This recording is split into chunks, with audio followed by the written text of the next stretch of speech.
Hi, this video is about two ways of picking. I used to practice alternate picking quite a lot.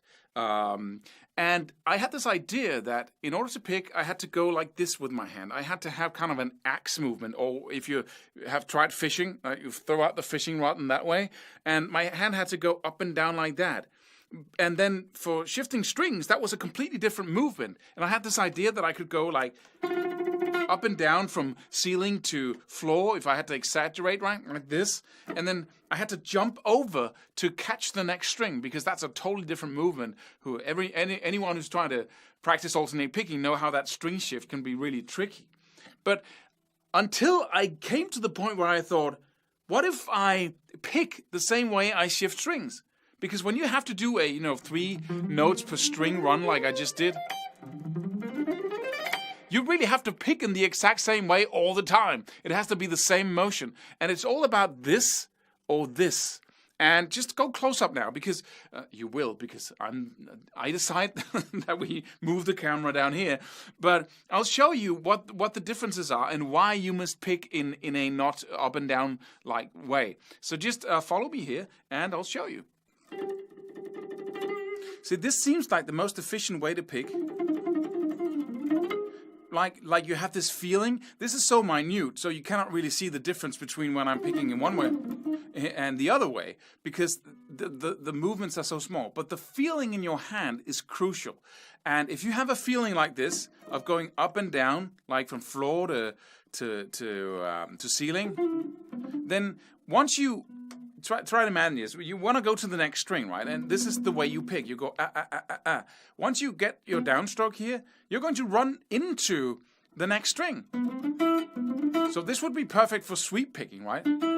Because you have to actually go over that string. If you go, you have to pass over that string, pass that string, and then do an upstroke. So I play down on the D string, and then I want to play an upstroke to have my alternate picking going, right, on the G string.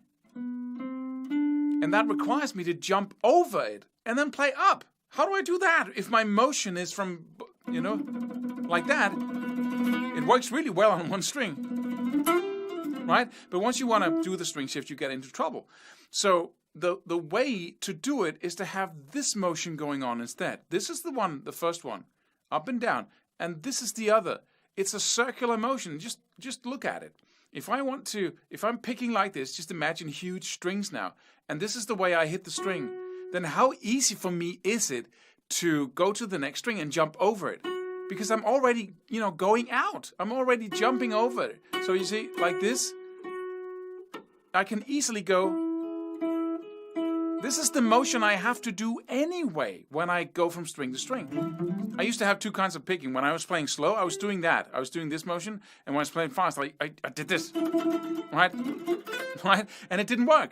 So I started practicing at a tempo where I could get everything right, where I could stay relaxed. And then I started picking the notes, the freaking notes, right? Instead of trying to have some kind of special technique for playing fast, I was just doing what I was doing when I was playing slow.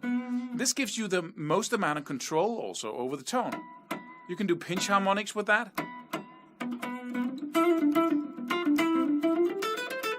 It's all this, it's all that feeling.